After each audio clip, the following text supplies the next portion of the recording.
Okay, so we are live. Starting.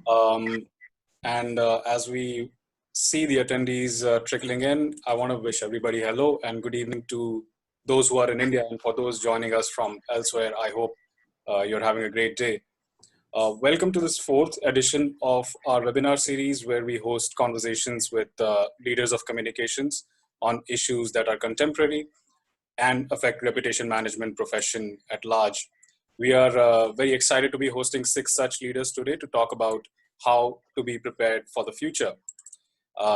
We have Atul Sharma from RuderFinn India, Archana Jain from Pundit, Kunal Sinha from Value 360, Dilip Yadav from First Partners, Sinha from Kommune, and Shivani Gupta from SPAG. And a special thanks to Arun Sudhaman, CEO and Editor-in-Chief of PRovoke Media, who's joining us from Hong Kong, and he will be moderating the conversation. Almost 300 participants have signed up for this talk, and it is being broadcast live on Facebook page of PRovoke Media as well. The hashtag for this conversation is #ScoreTalk, and if you have any questions, feel free to put these questions in the Q&A box that you'll see at the bottom of your screen. With that, I want to hand it over to Arun. Arun, over to you. Thanks, Hemant.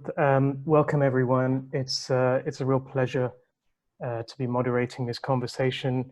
I think all of us here today is aware that these are difficult times, these are testing times, but these kinds of conversations are actually one of the few means we have of staying in touch with each other and of having interesting conversations, and also perhaps looking for ways that we can find some positives from this situation. And that's really the focus for this evening's conversation. We want to look at what the lessons might be in terms of being future ready and how that applies to the communications sector, to the PR agency world, and frankly, just to all of us as people.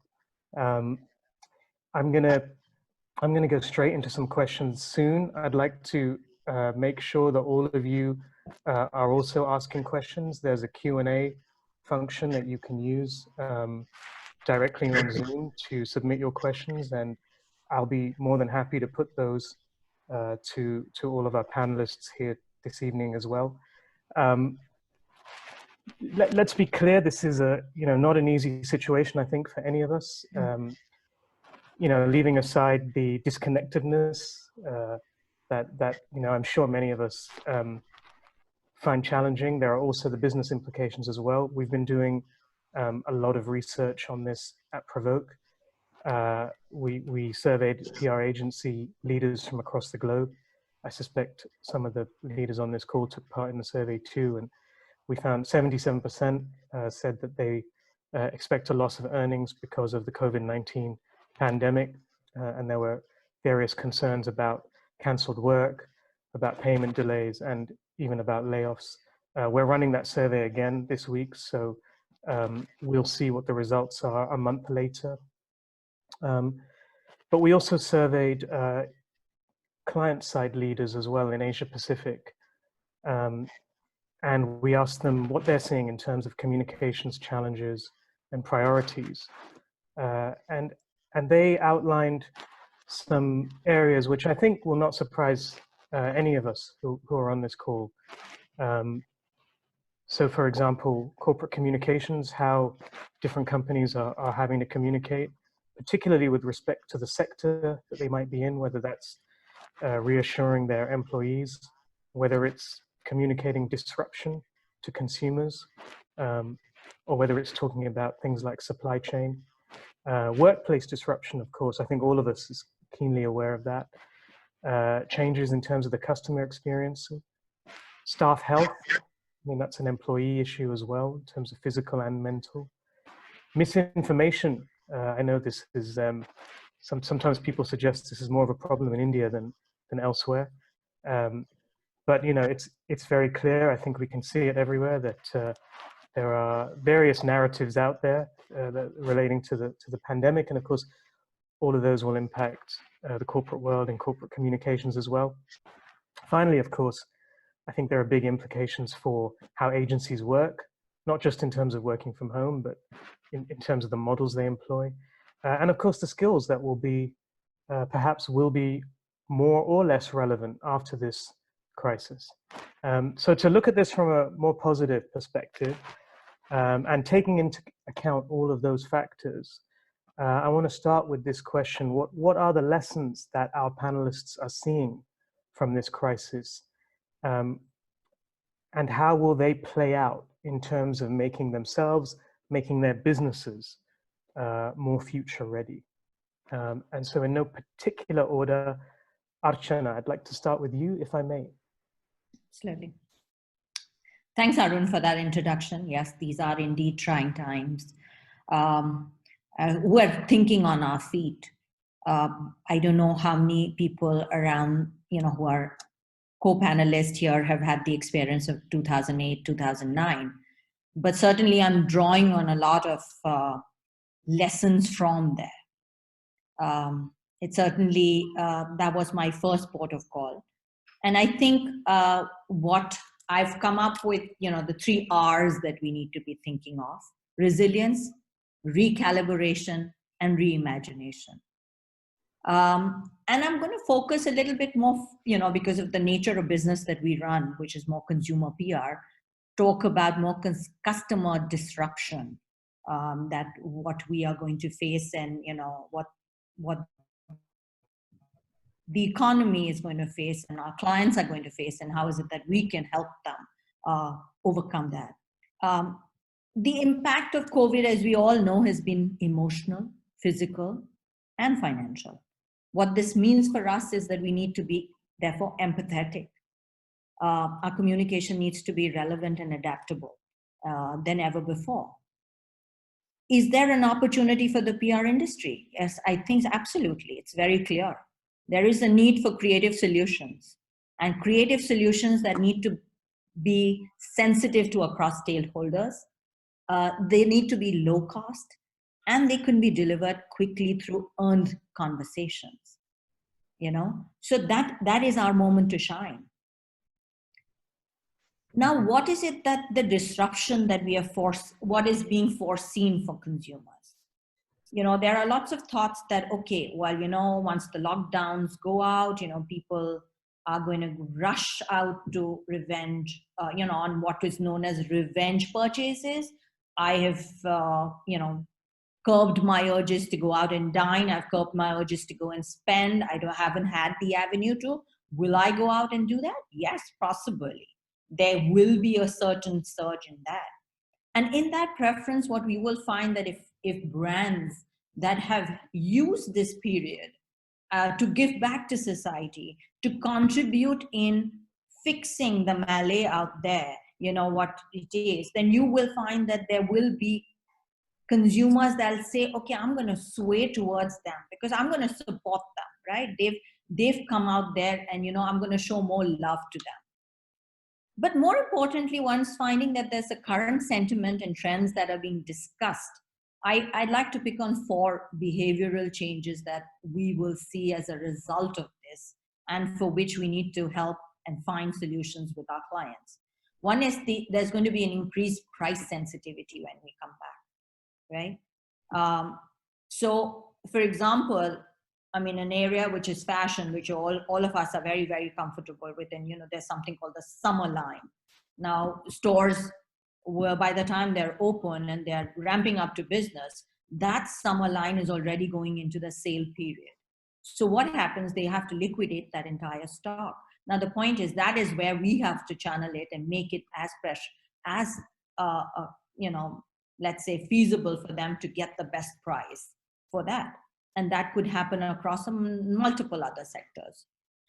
Because people are going to be saving for that rainy day and not opening up their wallets as much as brands and companies would desire. There's going to be a higher digital engagement we see. And that digital engagement is going to happen because of the forced, you don't want to go into a mall, you don't want to go into a crowded place. You've become conversant over this period of time. So we're not talking about just stores. We've become, there's been a sizable jump in the number of people doing online banking, which wasn't the case in a country like India before, or digital payments. while, when we had a demonetization, we did see a surge in that. We're seeing a second wave in that. So that's going to become de rigueur. And if people are online and they're surfing for information and looking for information, they'll also be consuming that much more information online, right? So we are not, a lot of people will still be uncomfortable about picking up a newspaper. So they're reading, they're used to e-papers, they're looking at all of that. So there's going to be a surge in that. Then there's going to be a continued attention to wellness and hygiene. And hence wellness communication and well-being communication that a lot of brands have practiced during this period will continue to happen. And that is not something that we can, so responsible communication on health and wellness and well-being is something that I think we've got to look at for pretty much till the time that vaccine comes into play, which is 2021. And then the other factor is the nesting at home. A lot of us have got used to it. So if I was a beer brand and then saying, okay, come to the pub and, let's do a promotion, I'm not doing it at the pub. I'm taking it to the homes. That's where communication is going to change. It's going to be more home oriented. And hence we need to recalibrate how we emerge out of the new normal into the new normal. What is the timing of when we come back? Do we start communicating now? Or is it going to be seen as very opportunist? Those are considerations that we have to work with our clients and see when is the right time. What is the redefinition of brand purpose that we need to do? Every brand has a point of view. That point of view is obviously going to be shifting, has shifted. How are we going to transform? So those are points of view that I think that we working as consultants to our clients will have to recalibrate how to suit the new normal going forward. Thank you.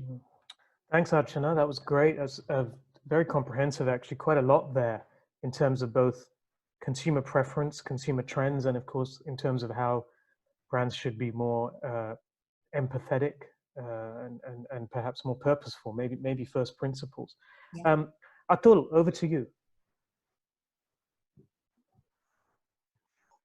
Yeah. Yes, sorry. Thank you, Arun, for bringing me in. I think I'll start with how does it change? How does it change our future? So one, I think we are a people-intensive industry, and that is not going to change. So one of the things I think I've learned immensely over this period is that it's very important to keep the flock together, because I think if we are able to keep the teams motivated, if we are able to get them to believe that it is as normal as it gets, we can definitely get more and interesting work done for our clients. I think that's one thing which is definitely a learning that we've had from this. Second, I think what we've seen is that the sense of touch and feel has gone away. So we're relying a lot on our senses.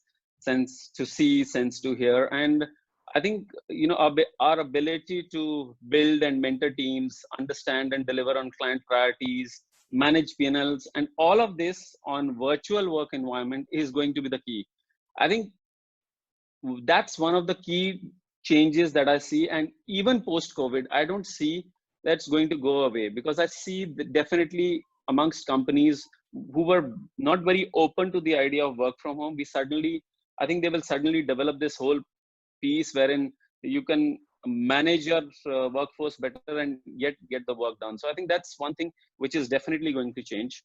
I think touching on what Archana said, right now we work with a lot of clients, and it's very interesting to see, what is it that you can put out there with the media. And it's interesting to note that more and more brands are putting away sales related communication, and quite rightly so, because I think in this kind of an environment, what really works is, as a brand, are you invested in the environment? Are you actually, trying to create something which is there for the community? And I think that's what more and more brands are learning. And so as, agency professionals, we are chugging along and building that. I think another thing which we see definitely from a skill perspective changing for us is there are a few new spaces which have opened up for us. So cybersecurity, considering we are now working from home, and there's definitely a big need to make sure that all the clauses in your contract which talks about client data protection and IP, you are able to honor that in these kind of environments. So that's going to be, I think, one of the new focus areas which we are going to focus a lot of our energies on. And I think obviously nobody could predict COVID. So predictive analysis, I think, is going to be another space which we are trying to invest on so that we can help and work with our clients in a much, much better way. So these are some initial thoughts that I would like to put on the table. Thank you. Yeah, it's interesting. The labor intensity of the PR industry, I think, makes it kind of uniquely sensitive to some of these changes. And I think it will be interesting to see how that continues. I mean, the discussion around how technology will impact the industry as well has been going on for a long time. And now we're almost seeing it play out in real time. Shivani, can I come to you next for your thoughts on lessons you will take from this? Yeah, thank you, Arun. Yeah, of course, I think it's been, everybody has been in this situation since quite some time, and I think work from home is one of the things that even though I think most of the organizations had it, but implementation of it regularly has never happened like the way it's happening right now. Earlier, we were probably doing it once in a while and once in a fortnight, maybe like part of the policies. But now, for such a long period of time, it's one of the things that we have got used to it. Initially, there was initial hiccups like, technology hiccup and maybe some realignments that had to be done with the teams. So that went off pretty well. And I think now people are very much settled in, and definitely I think it's more productive than ever looks like. And whatever we thought that there could be some initial, some issues that could happen, which is not. And yes, apart from that, I think couple of points that Archana and Atul both touched are about, giving back to the society as a humanitarian thing, which is more, not only the brands, I think even as an agency is something that what should be the purpose now in the coming future, which is more like, like having a humanitarian purpose, not just a business purpose as an agency. And touching upon the skill sets, again, there is something which that Atul touched upon. It's more, I feel apart from the regular skill sets, it's the analytical skills and of course the EQ, apart from the IQ that we look in for people. I think emotional quotient is something which we will be looking in for people, which is more like balancing things, more like intellectual with emotionally, understanding the brand, understanding the situation, understanding the consumer mindset. Today, the consumer is, the emotional factor is probably quite a lot. Understanding how the messaging is going to go, the narratives will change, the storytelling will change. So to understand all of that, the empathy and the analytical skills of the person is something which we need to go back to the drawing boards on and get back. Yeah, interesting. And I guess that raises questions about training, about the way, the quality of people coming into the business and how they can be developed. And I guess around how maybe perhaps the incentives that exist to try and develop these skills. Because I know that, this isn't the first time the industry has talked about ensuring people are more empathetic and more analytical. But it's not something that I think has always been easily delivered. Kunal, I'm going to come to you next, if that's okay. I think you're still on mute. I'll touch upon few things that we've actually learned during this period. One very critical thing is there's a huge amount of technology which is there, which effectively can actually help you increase productivity from your remote working team resources. So that adaptation has been, we already, I think we accelerated in the tech adoption. Second, work from home has been more productive, and I have quantifiable data with us, with those tech that we are actually using.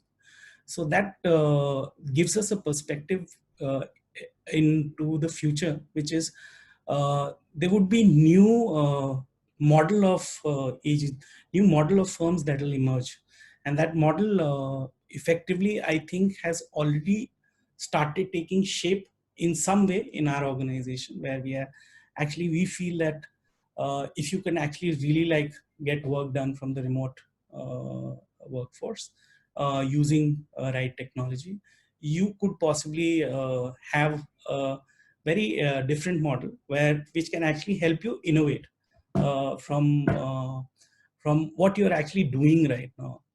And coming to innovation, I think this was the time when I saw my team, and especially people not from the leadership level, but a lot of people from mid-level and junior level, innovating in terms of how they are actually engaging with different stakeholders. So while print media was gone off shelf and you were consuming content digitally, uh, I saw that how people saw collaboration as one of the big approach in terms of how they can actually collaborate with multi-stakeholder engagement. So like, uh, because we work with a lot of digital companies, we work with many companies which has digital as one of the big focus, whether it's a logistic or ed tech or a travel tech. We saw that collaboration became one of the key things. And also, I strongly feel that the model that we are seeing emerging is giving us opportunity to do much more than what we are doing right now. I saw a lot of clients coming to us, an automobile client coming to us uh, to do a short project, which is already an existing client, to do a short project on engaging with their dealers, which is their one set of stakeholders, which in the regular engagement model or a regular time, we never saw that as a assignment coming in. So strongly in that direction, if in future, if you're looking at engaging with different stakeholders and you want an agency comprehensively to actually service you, it's just not internal communication with your employees, but also stakeholders which are part of your overall business. So I'm seeing that as a huge opportunity. And we personally are going to invest heavily there. And another thing that we have actually realized during this period of time was, and that is something that I'm taking up from Atul, that because we are a human intensive organization or human intensive industry, how important it is for the leader to be connected with reality of people who are working from home. So sometimes there are people who are alone, trying to manage their household work as well as trying to keep a seamless delivery for the clients. So being and this is touching upon the fact what you started with Arun, about the well-being of the employees. We immediately, once we actually started working from home, we implemented an internal communication dashboard. We had a workplace, we got it activated, and we started promoting and telling people to actually be very active on that particular internal communication workplace board. And that actually effectively helped us to actually stay connected beyond doing many other things, beyond doing engagement activity, beyond doing industry connect, beyond doing all the fun stuff that every agency is doing today. I think internal communication within our organization, I believe, became very, very active during this period of time. So that would sum up my own experience during this time. And definitely I have not touched upon the entire communication part because Archana has comprehensively covered it. I think that is how we are going to see the next normal of the brand communication. A lot of brands are actually doing very community-based campaign and community-based work actually, and not campaign, I would like to say. And that is effectively very seen very positively by the consumer. So that's something that I would like to learn from here, that as a communication side of it, a lot of purposeful driven campaign has helped the lot of brands to be active and be connected with their consumer at this time. It's almost as if every agency is a virtual agency now. Yeah. And you know, that brings, I think, as you've mentioned, some clear benefits in terms of productivity, but then it also maybe opens many eyes to some of the costs that are inherent, or at least believed to be inherent in the agency model. So it's an interesting situation. I mean, just from my own perspective, obviously our company has been virtual effectively for a decade now, and I always find the biggest challenge is actually making sure people are not too productive, because I find that those barriers between work and life just disappear when you're at home. Ruby, let me come to you next. What are the lessons that you're seeing from this situation? Thanks, Arun. You know, as an entrepreneur, when you start off your business, you have an initial struggling period. And right now with COVID, I think as an entrepreneur, you become so resilient over a period of time that we think we might be better prepared to face this current crisis. So some of the lessons that I have learned during the current crisis are that one, it's very important to have a diversified client portfolio. I mean, that's a question that probably we can debate later. Is it important to be a niche agency or having a diversified client portfolio, because certain verticals are not doing that well currently? Secondly, one thing that I've learned is that technology is not just for your functional use. It's also a very important tool of communication. So increasingly, we are seeing a lot of servicing now is happening through technology, over the phone, or through webinars, etc. Whereas you would be spending so much of time commuting throughout the day. So that's a learning both for us as well as the comms team. And thirdly, definitely future of work. It's all about, I feel it's more about, working from home through technology. And we need more and more individuals who are tech savvy. Of course, the digital natives of today who are increasingly joining the workforce are very familiar with this part. So that's definitely a future we can look forward to. And what you said, effectively, virtual agencies are going to be a reality soon. So that will also reduce a lot of costs on the agency side. Of course, one very important part is that the basis of PR, the communications industry, it's all about building trust and communication with your stakeholders. And at this point of time, more and more business leaders are relying on the communication teams more and more to build this trust and this communication channel with the stakeholders, be it the employees, be the consumers, be the other stakeholders in the government, etc. So the role of the PR firm or the internal communications team has become more critical today, because we are the ones who can really create that business messaging into a more empathetic, compassionate messaging, and see that the corporate comes across as a good corporate citizen at this point of time.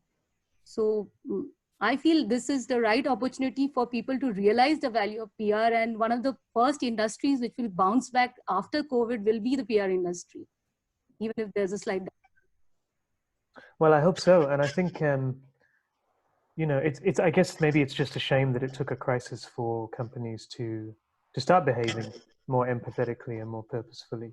But maybe that's one of the positive things that will come out of this. Last, but by no means least, Dilip, please tell us what are the lessons you've learned from this crisis? Thanks, Arun. So, I believe that this crisis actually came like an unexpected pause button for the entire world. And it is not just about, it's not another situation of crisis communication, because crises usually have an internal element to the situation. It's not only external. This was completely external. So this is really not just another crisis communication, but actually a situation which requires emergency communication with the unexpected kind of an impact that the businesses had. I think one of the biggest learning that I'm kind of taking away is, and this is what I see business leaders grappling with right now, is how to take some very tough decisions without letting that cost your reputation. So you are ready to kind of bounce back when the situation actually comes around. And this means that, the learning really is that what kind of organizations would be in a better position to come back or to be able to stand the test of this time. And we are using what we call a rapid test kit, which has 4 R's in it. So one is, of course, your resilience, how resilient you are as an organization, and organization which has strong fundamentals are, of course, in a much better position. Second is how responsible has an organization been. So are they showing the right kind of care and concern for what's happening, and while taking those very difficult business decisions, how responsibly are they acting? Third is, and I think very importantly, is relevant. So certain businesses are finding themselves to be more relevant in this environment, and certain businesses are finding themselves to be less relevant. So businesses which are into essential supplies, businesses which are around technology are suddenly much more relevant than they were. So that also kind of decides how much you will stay around and how you deal with the whole situation. And last but not the least is the responsiveness. So how fast the organization is able to act, adjust, and rebuild. So essentially, one of the things also is, from a communication point of view, is what I would like to call a data sense. So some of us were able to kind of see the data coming in from other countries and started to kind of prepare for the situation, and some of us probably did not. So it's not just about another data analytics, because that nobody could actually forecast what is and predict what is coming around and what's going to be the impact. In fact, till very recently, and we've been going for one after another lockdowns in India, people were really hoping that after the first lockdown things will start to normalize, which they haven't. So now everybody's saying that we don't know how extended this would be.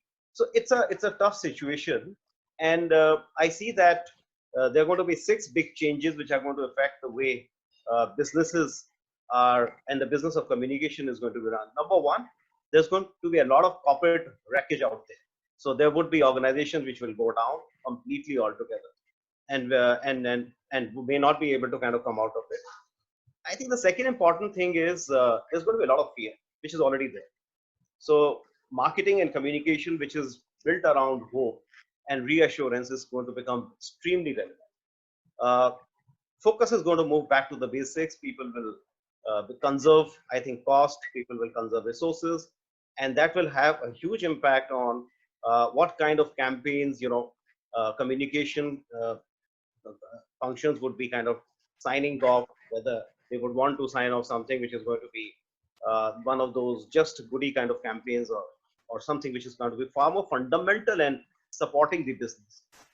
Another one is, of course, the focus on what we call self-sufficiency. So reduce dependency on. So I think while collaboration is increasing in general, organizations would probably tend to kind of insulate themselves to some extent, because they are also realizing that an over dependence on, and particularly from a country perspective, certain countries will find themselves in a situation where organizations tend to start withdrawing, because over dependence is not something which is boring well at this point of time. Human interactions, I think Archana spoke extensively about this, going to extensively change, and health and wellness kind of messages would be very, very relevant.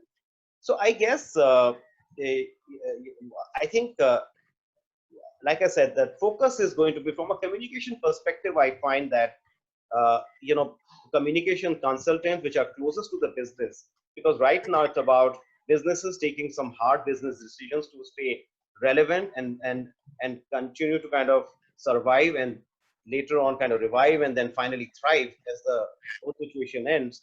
So communication which is going to be very rooted and close to the business side, and is able to understand the business priorities. To give you an example, for example, one of our clients is into essential supplies. So while those are important and they are expected to continue to provide essential supplies to the consumers, but then the challenge comes around the fact that factories can't run, people don't want to necessarily return to work.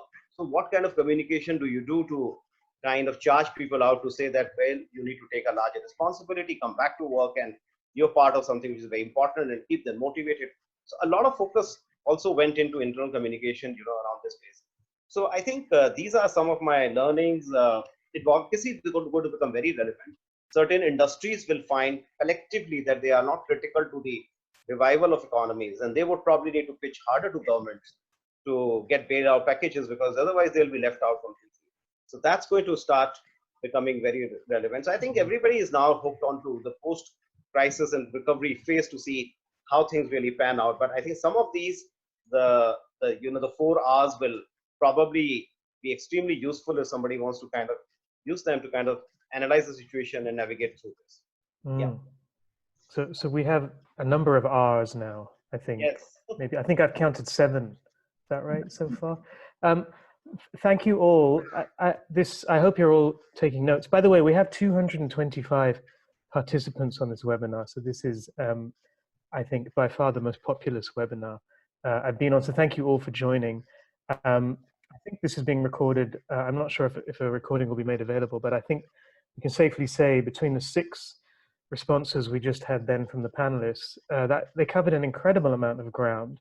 Everything from corporate communications priorities, how companies need to be more empathetic, how they need to talk to consumers, how they need to advocate in terms of public affairs, the impact on agency models, on agency skills, and of course the impact on people and on leaders. So really, both macro and micro insights there that I think are incredibly helpful for all of us trying to navigate this crisis. Now, thankfully and luckily, we have lots and lots of questions coming in. So I'm going to go straight to some of those. The only thing I'd ask is, because we have just over 20 minutes left, I'd like to ask the panelists to be very concise with their responses. I think in general, we'll try and ensure that perhaps just one question is answered by one panelist. But I want to start with this question, which actually I want all of you to answer, but I want you to answer it with just one sentence. And that would be, all of you are leaders, of course. So I'd like you each to give the one sentence, what you've learned in terms of being an effective leader and keeping, as our questioner Yadav Das from Semcorp Energy puts it, in terms of keeping your flocks together. So Archana, perhaps you can go first. Communicate, communicate, communicate. Bring them into confidence. Show them the real picture. Treat them as intelligent business entrepreneurs that partner you in the long term. Thank you. Atul? Well, empathize, trust, and invest in technology. I think those are 3 things that I would say. Okay. Shivani? I think engage and trust with them is something which has kept us all together. So regularly engagement with them and the trust that the organization and the team has with each other is something which is very important. Kunal? You're on mute, Kunal. Okay. I feel as a leader, keep breathing and keep telling everybody around all is well and things will go better from here. So that's what I've learned. That's what I've been doing with all my team members. Ruby? You know, one thing I've learned is that you have to lead by example. You know, you are as much a human being as them, and you are going through the same problems working from home. So be empathetic and lead by example. Mm-hmm. Okay. And Dilip? Yeah, so I think to me, it's about empowering people, encouraging them to think laterally, innovate. This is the time to come up with completely new solutions, which nobody expected. So it's about empowering people and encouraging them to think more freely when they're at home, their respective homes. Yeah, okay. So communicate, trust, empathize, keep breathing, and think laterally as well, I think, so, because there are opportunities here. Okay, let's move on to another question. All right, one of you, whoever wants to answer this one, do you think COVID-19 will accelerate a merging of marketing and communications functions at the brand end?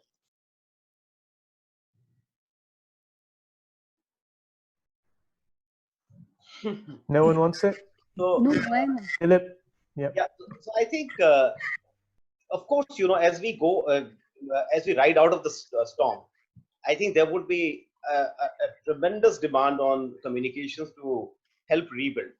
And that is the time, because people need to get back to business. People need to get back to their brands and brands they love. So I think it all depends on how long this is going to last.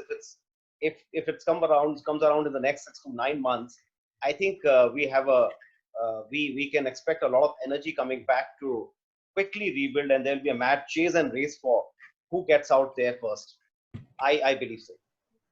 I think just to add to that point, because bigger organizations are going to go freezing on talent. They're going to have a headcount issue.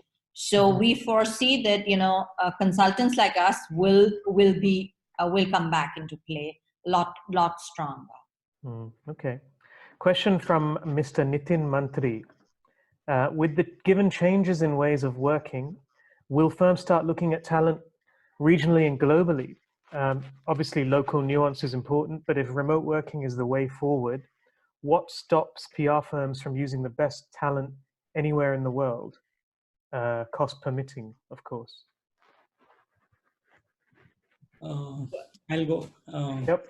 When I meant that with this learning of remote working and how the remote working can be productive, I think what I meant was that the whole organizational structure is going to take a change. We are going to go for talent which might not be located in the location where you are operational. And this does not necessarily mean that we'll be scouting global talents. I think India itself would have a lot of talent for new emerging services that is required, which is on the digital side of it. And we would be able to actually, today I feel that I might be able to get a great digital talent from a city like Jaipur who would not like to move to Delhi right now. But I can still engage with him and I can still get him to work. So I'm talking about the talent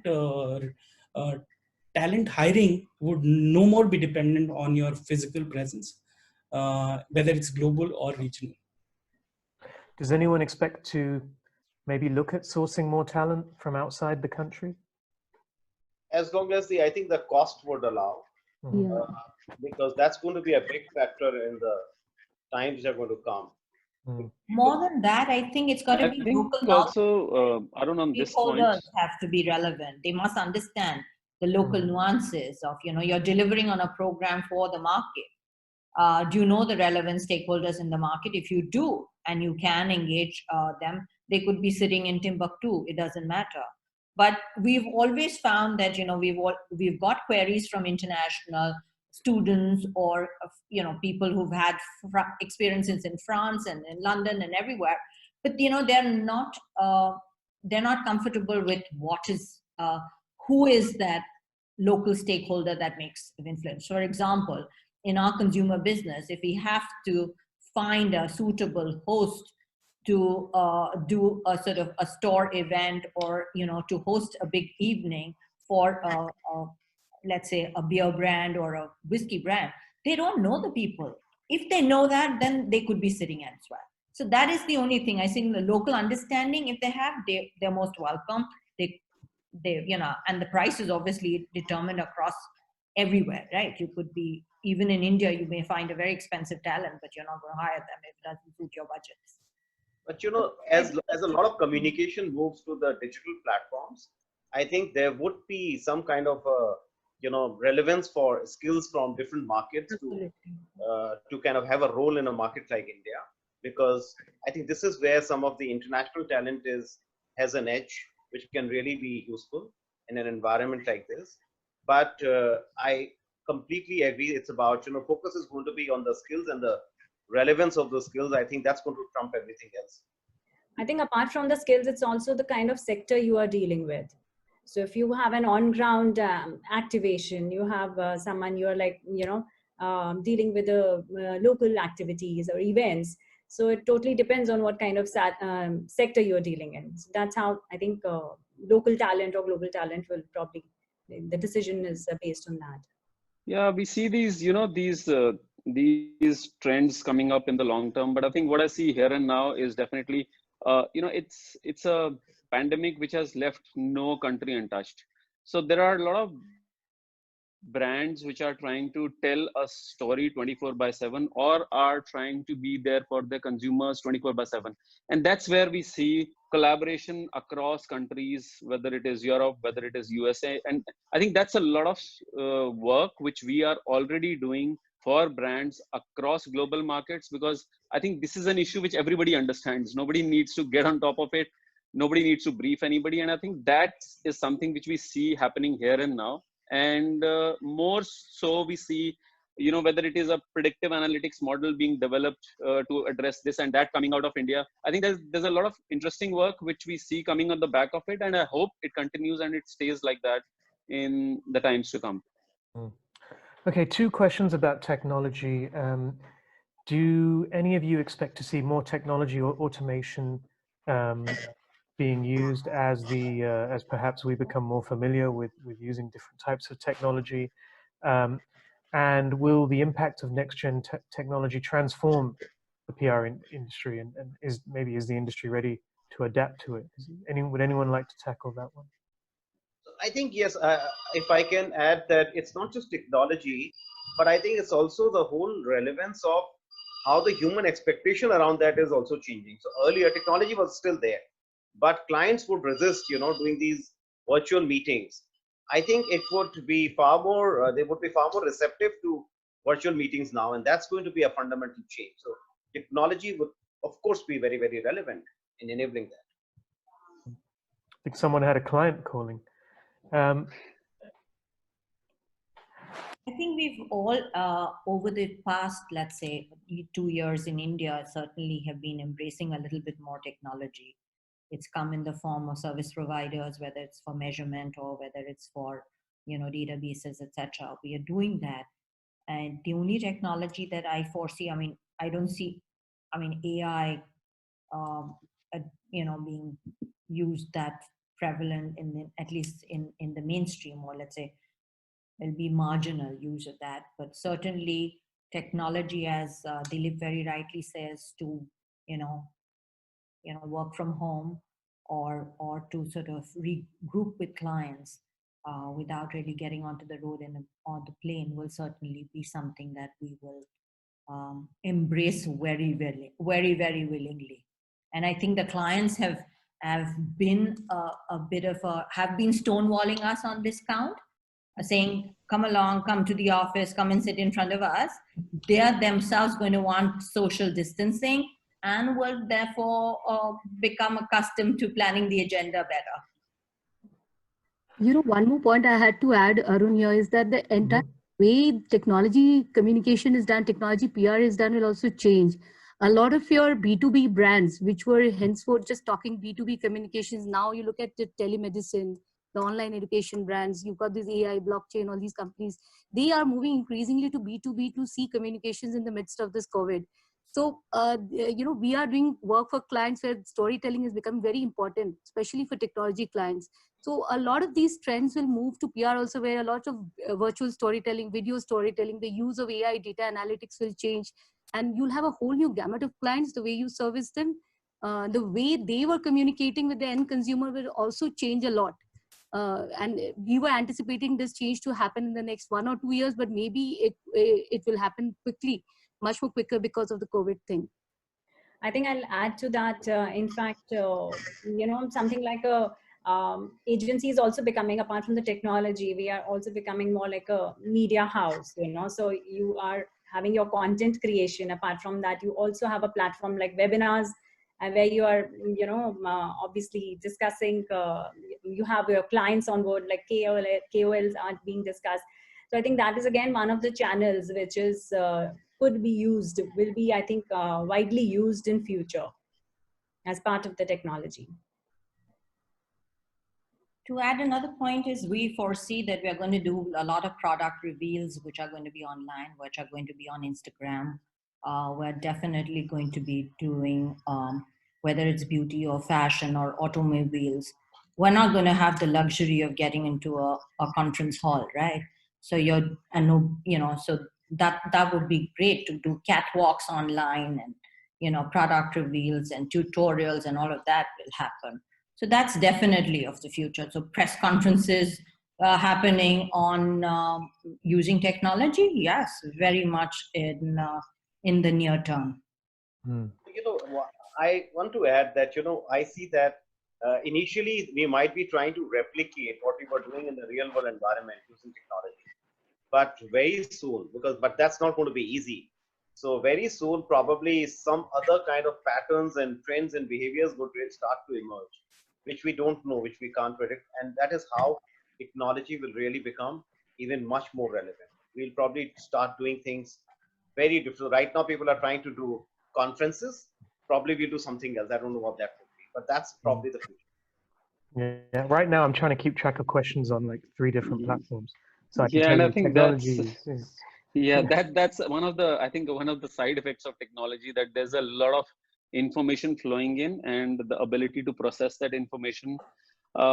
Definitely, I think people are working 24/7, and I think going back to what Kunal said, I think it's important in this kind of a time, while yes, work will happen and technology is meant to make us more productive, but we need to step back.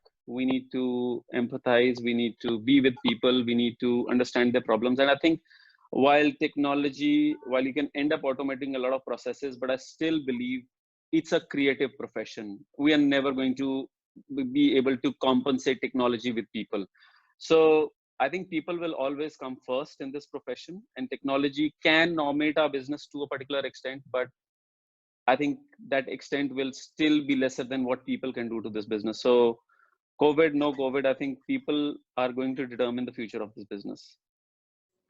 Okay, there's quite a few questions about the business disruption that may be happening or will happen at agencies. What can be done to put employees' mind at ease if there is the prospect of layoffs, and also bearing also in mind the fact that people are already feeling quite isolated. So it's not just a question of economic disruption when it comes to their livelihoods, but there's a whole mental health angle here as well. Who would like to answer that? So Arun, I would like to jump in here first, just because I think I also represent PRCI. So I think this is the first time that we've seen, I think, this industry really come together. So not that we are a collective bunch always, but I think this time around, weekly basis, we've been meeting over a Zoom call, discussing the issues, trying to ascertain that the communication that goes out to our employees across agencies is collective. We are acting as a collective force. Issues which are impacting our people. So mental health, like one of the campaigns which PRCI ran was about mental awareness, and another campaign which we ran was about work from home. So I think one of the things which as an industry we are done really well with this pandemic, and it's sad that this pandemic had to happen to bring us together as a real force. I think that's really commendable. So I'd like to add here to what Atul said. I think, and I'm seeing across agency this initiative where they're actually focusing a lot in terms of having a lot of interaction, a lot of connectivity, giving them beyond work sessions, getting them together. And I think that goes to say a lot on how the leaders at PR industry is looking at people around. So as one of those leaders, I would like to reassure people here in the industry that I've seen the report. I've seen how advertising industry has gone down by 70%. I think today we should all be happy that we are in an industry which is much required by the corporation today. And I think we should be all positive right now. We're all doing everything possible to keep job continuity for our people. And I would say that if you're serious about your own job, if you're productive yourself, I do not think any pandemic can take away your job. So I would just like to say that focus on your work, focus just about what you need to do and what you need to do rightly. I I think would like to add that, I see that there's going to be some amount of reskilling which will probably start to naturally emerge, and which is going to be the shift in focus from, soft skills to hard skills. So in a remote kind of an environment, what really matters is a person's very core hard skill to be able to create a material impact with tangible results because it's measurable. So I guess the focus is going to move to, people being able to deliver that, and that is going to be changing a lot of things around, because in the earlier world, when there's a lot of human interaction, a lot of in-room presence, which becomes important here, probably that is going to become less relevant. So there would be some amount of reskilling which will start to happen for the industry around this. So people can focus on hard skills. That is what my message to people would be. Focus on some of the hard skills that you have and build on those. They're going to be extremely relevant as we go forward. Any other thoughts in terms of the skills perhaps people could be working on during this time? Absolutely. I think Atul and Kunal have very, very, very validly said, listen, guys, I think the industry and no employer at this point of time would want to, be less than kind to any of their talent. They want their flock to remain together. But should eventuality, let's say if some of you who are in different firms have been asked to go, use this time to upskill. What are the skills of the future? What is it that the world out here is going to need? There's going to definitely need a lot of digital work, right? So are you capable? If use this time, if let's say you're getting a pause from your organization, said, listen, we really don't have enough work to require your services at this point. Why not take a course? Why don't you learn? And this is a great opportunity to do that, to upskill. You can never get that better. And I think that's something that some of the areas that we foresee a lot of growth is. Today we did a TikTok class at PR Pundit. Some of the youngest members taught us what TikTok was all about, because we are seeing a lot of communication worldwide affecting. None of us know enough about it. So, and even younger people were at bay at it. So those are the kind of opportunities that you can definitely learn and grow with. And certainly look at how is it, because if organizations hang in there through this, there'll be a job for many, many more in the industry. I think apart from that, I would like to add a lot of people, institutions feel, so the newcomers or the newbies who wanted to join PR industry. So what's in store for them? So I think this is the time when they can probably, go learn as an intern and probably just, add value to the organization. So probably it's a matter of couple of months. So they could just be part of the organization and not, maybe just on a basic pay, or maybe internship, or maybe just without pay as well. And that's how I think that's going to add value to them, and they're going to still be part of the industry. So I think rather than getting demoralized or feel, that there is no way out, or it's going to get delayed. So I think this is one of the options that people can opt for. I would also like to add over here that, employees are the most important asset for any organization, and so no employee should feel threatened at this point of time, because we'll do anything to keep on to them. One more important thing that everybody said is that, the period of having monoskill and routine jobs is gradually going to change. You need more and more specialization. So for most executives, this is the time to unlearn and relearn a lot, develop new skills. And beyond just skills in technology, a lot of softer skills, because as more and more people will be working from home, so beyond skills like being conversant with technology, you also need to develop softer skills like being empathetic, compassionate, understand how your team works. So all these things become equally important. So you need an individual who's got a mix of all these qualities. Thank you all. We're going to do, I think, one more question, because I've been given another 5 minutes. So hopefully everyone's on board with that. I want to just ask a question about the media, because we had a couple of questions on the media, including from Aman Gupta and from Nikhil Day. So first of all, any examples of innovation in terms of media relations that you're seeing right now? And secondly, again, quickly, what do you think the impact is going to be on the media? Because, you know, will this be the final death knell for print media, even, you know, in India, which has historically and even recently been a robust print market?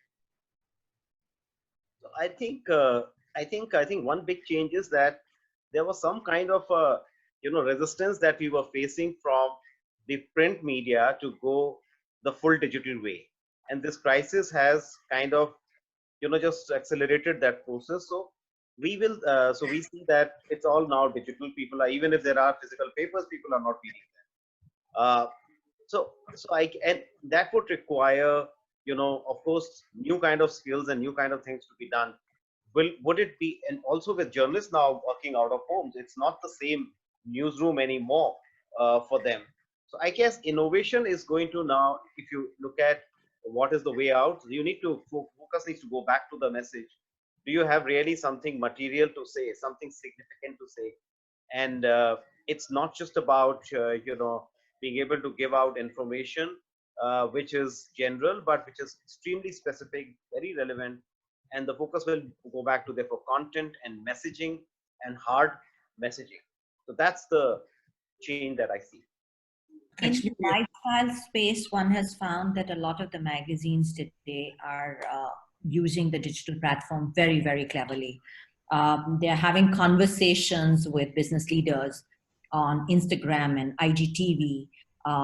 Harper's Bazaar recently did an entire photo shoot, which was done during COVID times, through sort of a remote camera. So it's possible. Magazines, I think, are finding how is it that they can continue to engage with their readers, with their subscribers in new ways. They've had to drop issues of print issues because they couldn't go to print, or they chose not to go to print like Content as Traveler did not go into print. But they've doesn't mean that we are any short on content. New, fresh, timely content is coming our way every day where we speak. So I think if they do sort of drop print issues in the future, I don't think they're going to lose on either viewers and subscribers for sure. During this time, what we've seen from the media perspective is we're seeing a lot of inbound approach from different set of teams from the media house, which are ready to actually collaborate and build a property together, which is a digital in nature, where they can actually really build content strategy around that property. To give you an example, there is a business media which is ready to actually create a content platform which could just cater to the startup community. And this would be in association with an investor, a venture fund. So we are seeing that even the media houses, they realize that because print is going offline from being there, print is not going to be there. How do they actually monetize? And we are seeing not in form of earned, but this is more in form of, I would say, editorial, but there is more inbound reach out that is happening. So I think even media is innovating in this time in terms of how they are going to actually create that entire content strategy for the companies that they are actually writing, or they are actually been featuring them. Yeah, I think Kunal put it very rightly in the sense, just the way we spoke about the way how technology is impacting our industry. I think it's impacting every industry. So whether it is client, whether it is media, it's impacting everybody. So the question that you asked, have we seen any innovations? I think one of the innovations that we've seen with consumer technology companies is they are making launches go virtual, whether it is through Instagram models, whether it is through avatars, whether it is through, augmented reality. But I see more and more consumer technology companies opening up to the idea and doing successful launches. So that's one thing which we've definitely seen works in the ambit of social distancing, gets you the kind of attendance that a normal press conference would, and work goes on as usual. And as far as I think the media is concerned, I think Indian media is a pretty diverse environment. I think, I think only time will tell what happens. But I think one of the things that we've definitely seen is that media is also experimenting with earned, owned, paid platforms. And I'm sure that they will find the best way out of it. And we will have more and more avenues to work together. I agree with Atul on that, because you see, India is a very diverse media environment. While the more evolved media houses are definitely looking at collaborations to webinars and virtual events, ET is organizing an entire tech event, virtually global tech event.